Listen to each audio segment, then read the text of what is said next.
Jack the Reaper. Sullivan arrived at Oakhaven Charter School 20 minutes early, expecting to surprise his daughter, Lily, with ice cream for her 8th birthday. But the moment he stepped into the pristine, polished hallway of the 2nd floor, the air felt heavy. It was too quiet. He stopped outside room 204. Through the crack in the heavy oak door, he didn't hear a lesson being taught. He heard a whimper. Jack pushed the door open just an inch. Inside, Ms. Agatha Sterling, a woman whose reputation was as spotless as her pressed suit, was looming over Lily. She wasn't yelling. She was whispering, a cold, venomous sound that cut deeper than any scream. "Say it again, Lily," Agatha hissed, tapping a wooden ruler against her palm. "Say that you are slow. Say that you are broken, just like your father." Lily, trembling against the chalkboard, barely breathed the words out. I am broken." Jack's eyes swept the room. He saw Lily's lunchbox kicked into the corner, her sandwich crushed into the floor tiles. Then he saw it. A fresh purple bruise on her small wrist, shaped unmistakably like a thumbprint. The Reaper, the man Jack buried 10 years ago when his wife died, didn't just wake up. He broke loose. Jack didn't scream. He kicked the door wide open, the sound echoing like a gunshot. He walked past the stunned teacher, scooped Lily into his massive arms, and whispered, "We're leaving." As he walked out, he looked Agatha Sterling in the eye and said, "You just made the last mistake of your career." He carried Lily to his truck, buckled her in, and pulled out a dusty flip phone from the glove box. He dialed a number he swore he would never use again. "Code Black at Oakhaven. Bring the Vipers. Bring everyone." Ms. Sterling thought she was disciplining a helpless child. She had no idea she had just declared war on an army of 300 men who lived by a very different set of rules. Before we unleash the storm, hit that subscribe button if you believe that no child should ever have to suffer in silence. To understand the storm that was about to descend on Oakhaven Charter School, you have to understand the man sitting in that rusted pickup truck, gripping the steering wheel until his knuckles turned white. You have to understand who Jack Sullivan was before he became a quiet mechanic who packed peanut butter sandwiches and braided hair. 10 years ago, in the scorched deserts of Arizona, the name Jack Sullivan didn't exist. There was only the Reaper. He was the enforcer for the Obsidian Vipers, a man whose shadow alone was enough to silence a crowded bar. He lived by the code of the road, loyalty to the patch, violence for the enemy, and silence for the law. But then came Elena. She was a volunteer nurse with a smile that could disarm a warhead. She didn't see a criminal. She saw a man looking for a way out. They married in a dusty chapel off Route 66. When Lily was born, Jack looked at her tiny hands and made a choice that terrified him more than any gang war ever had. He hung up his vest. He buried the Reaper. When Elena passed away from cancer 4 years later, her dying wish was simple. "Raise her with love, Jack, not with fists. Promise me." Jack kept that promise. He traded his Harley for a socket wrench set. He learned how to navigate parent-teacher conferences instead of turf wars.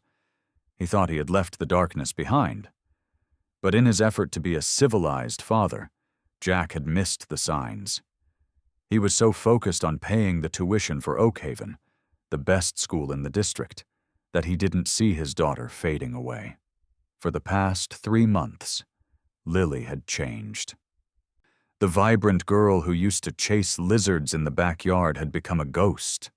She started wearing long-sleeved shirts in the blistering Arizona heat. She stopped eating breakfast. She began wetting the bed, a habit she had outgrown years ago. When Jack asked her what was wrong, she would just hug her stuffed rabbit and whisper, "I'm trying to be better, Daddy. I'm trying not to be broken." Jack had trusted the school.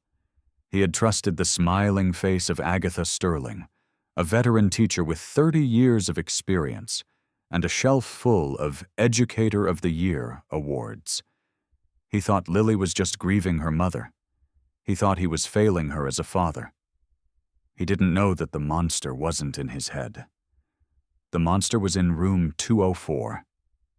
And now, staring at the bruise on his daughter's wrist, the promise he made to Elena was screaming in his ears. He realized that sometimes, to protect the ones you love, you don't need a civilized father. You need a reaper. While waiting for the brotherhood to arrive, Jack tried to calm his shaking hands. Lily was curled up in the passenger seat, staring blankly at the dashboard. Jack reached for her backpack to find a tissue. And that's when he saw it. Her sketchbook. Lily loved drawing more than she loved breathing. It was her sanctuary. But as Jack pulled the book out, his heart shattered. The pages were torn out. Others were crumpled and defaced. On a drawing of their family, Jack, Elena as an angel, and Lily, someone had written in thick red marker, "Ugly, messy, wrong." It wasn't a child's handwriting. The strokes were sharp, precise, adult. She said my art is like my brain," Lily whispered, her voice barely audible. "Messy and stupid." That was the breaking point. Jack didn't just feel anger. He felt a cold, calculated clarity. He told Lily to lock the doors and stay in the truck. He marched back toward the school entrance, not to fight, but to demand answers. He barged into Principal Miller's office. Miller was a small man who cared more about the school's endowment fund than its students. When Jack slammed the defaced sketchbook onto the mahogany desk, Miller didn't look horrified. He looked annoyed. "Mr. Sullivan," Miller sighed, adjusting his glasses. "Ms. Sterling has high standards. Perhaps Lily just isn't cut out for the rigor of Oakhaven. We can discuss a transfer, but barging in here is inappropriate." "Inappropriate?" Jack's voice was a low growl. "She bruised my daughter. She destroyed her property. This isn't discipline, it's abuse." "Accusations require proof," Miller replied dismissively, waving a hand. "Ms. Sterling is an institution here. You are, well, let's be honest, Mr. Sullivan. A man of your background tends to see aggression where there is only correction." He was protecting her. The system was protecting its own. Jack realized in that moment that calling the police or filing a complaint would take months. By then, Agatha Sterling would have broken another 10 children. Jack leaned over the desk, his shadow swallowing the principal. "You want proof? I'm bringing you witnesses, all of them." He walked out just as the ground began to tremble. It started as a low hum, like a distant thunderstorm rolling across the desert floor. Then it grew into a roar that rattled the windows of every classroom in Oakhaven. Principal Miller ran to the front doors, expecting an earthquake. What he saw made his blood run cold. Turning onto the school's main driveway wasn't a bus. It was a wave of black steel and chrome. The Obsidian Vipers had arrived. And they didn't just bring the local chapter. They brought the nomads, the out-of-towners, the old guard. 300 motorcycles flooded the parking lot, their engines cutting off in unison, creating a sudden, terrifying silence. They didn't storm the building. They didn't bring weapons. They simply lined up along the perimeter fence, shoulder to shoulder, arms crossed, staring at the school. A wall of leather and judgment. Parents arriving for pickup froze. Some reached for their phones to dial 911, but stopped when they saw Jack Sullivan standing at the front of the line, holding his daughter's hand. Beside him stood Big Mike, the Vipers' president, a man the size of a vending machine. The police arrived within minutes, 3 cruisers screeching to a halt. Chief Deputy Reynolds stepped out, hand on his holster. He knew the Vipers. He knew this could turn into a bloodbath. But before Reynolds could issue an order, something incredible happened. A mother, emboldened by the silent army behind her, walked up to Jack. She looked at Lily's tear-stained face, then turned to her own son. "Marcus," she asked, her voice shaking, "why do you cry every Sunday night before school?" Marcus looked at the bikers, then at his mom. "Because of the dark corner," he whispered. The dam broke. Another parent stepped forward, then another. Stories of humiliation, skipped meals, and the dark corner poured out. The Vipers weren't the threat. They were the catalyst. Their presence stripped away the fear that had kept these families silent. "We need the tapes, Reynolds," Jack said to the deputy. "Now." Principal Miller tried to cite privacy laws, but Big Mike stepped forward. "We have a tech consultant," Mike rumbled, pointing to a skinny kid in a hoodie sitting on a bike with a laptop. His name was Mouse. Mouse hadn't hacked the Pentagon, but Oakhaven's security system still used the default password, admin 123. Before the police could even get a warrant, Mouse cast the live security feed onto a massive tablet he held up for the deputy. He rewound the footage from room 204 to 9:00 a.m. that morning. The crowd gasped. The video was grainy, but clear enough. It showed Agatha Sterling dragging a student by the ear into a corner of the room, blocked by a tall bookshelf. The dark corner. But she forgot about the glass reflection of the trophy case opposite. In the reflection, everyone saw it. The ruler was striking a desk to terrify the child. The finger poking, the psychological torture. She wasn't teaching. She was feeding on their fear. Deputy Reynolds watched 10 minutes of footage, his face hardening. He turned to Principal Miller. "Open the doors. Now." Agatha Sterling was arrested in the middle of her afternoon tea. As she was led out in handcuffs, past the line of 300 silent bikers, she held her head high, looking at them with disdain. She still believed she was untouchable. She was wrong. If you love seeing bullies get exactly what they deserve, hit that like button right now. The trial of Agatha Sterling was supposed to be a slam dunk for the defense. Her lawyer, a high-priced shark named Mr. Vance, had a simple strategy. Put Jack Sullivan on trial. For 3 days, Vance painted Jack not as a concerned father, but as a violent gang member who had intimidated the school and the police. "Ladies and gentlemen of the jury," Vance crooned, circling the witness stand where Jack sat. "Who do we trust? A woman who has dedicated 30 years to education? Or a man who calls himself the Reaper and surrounds a school with 300 thugs?" It was working. The jury looked at Jack with suspicion. They saw the tattoos peeking out from his collar. They saw the rough edges. The narrative was shifting. Vance argued that the videos were inconclusive, that the bruises were from playground accidents, and that the children had been coached by their parents to lie.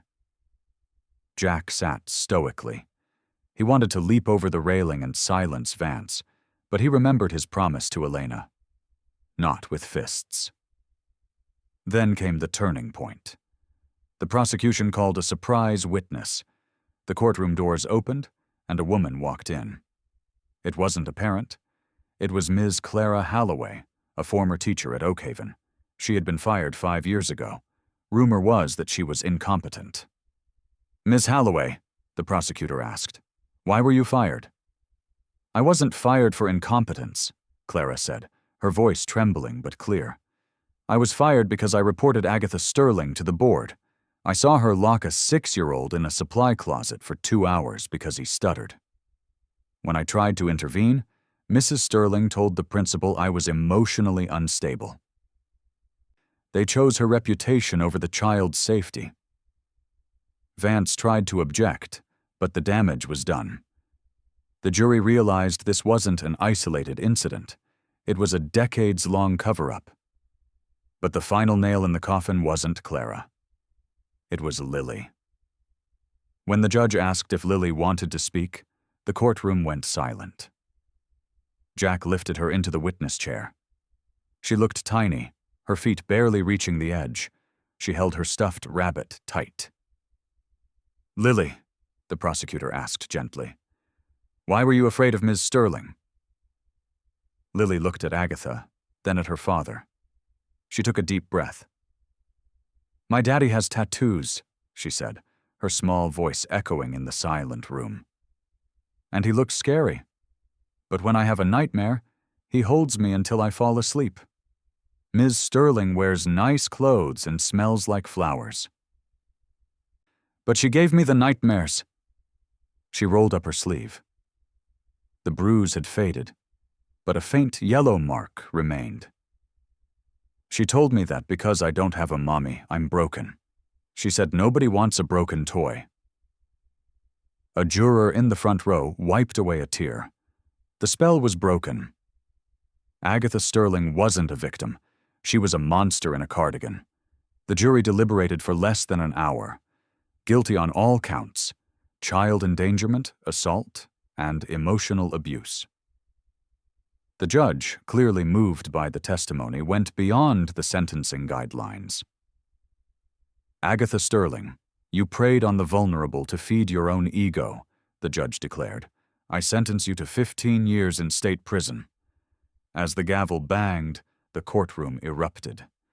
Jack didn't cheer. He just buried his face in his hands and wept. 6 months later, the garage at the Sullivan house was buzzing with activity. But it wasn't the sound of Jack working on a customer's car. It was the high-pitched whine of a 50cc engine. Jack stood in the driveway, wiping grease from his hands. The morning sun of Arizona was bright, but the darkness that had clouded their lives was finally gone. Lily came tearing around the corner of the house. She wasn't wearing long sleeves anymore. She was wearing a custom-painted helmet and a bright pink motocross jersey. She was riding a miniature dirt bike painted in neon pink and electric blue. On the gas tank, in Jack's careful hand lettering, were the words, "Viper Princess." She braked skiddily in front of him, lifting her visor to reveal a smile that was missing a front tooth, but was full of pure, unadulterated joy. "Did you see me, Daddy? I went fast." "I saw you, baby," Jack laughed, picking her up off the bike. The Obsidian Vipers were there too, parked along the street. Big Mike was grilling burgers. Mouse was teaching the neighborhood kids how to fix a flat tire. They weren't just a gang anymore. They were family. Jack realized that justice isn't just about courtrooms and prison cells. Real justice is seeing your child smile again. It's about proving to them that while the world has monsters, it also has protectors. They called us outlaws, Jack thought, watching Lily run toward the other bikers who high-fived her. But sometimes you have to step outside the law to do what's right. Agatha Sterling was in a cell where she belonged. Lily was free. And Jack Sullivan? He was exactly where he was meant to be, watching over his princess, ready to bring the storm if anyone ever dared to hurt her again. Family isn't always blood. Sometimes it's the people who ride into the fire with you. If this story moved you, share it with someone you love. And don't forget to subscribe for more stories of justice served cold.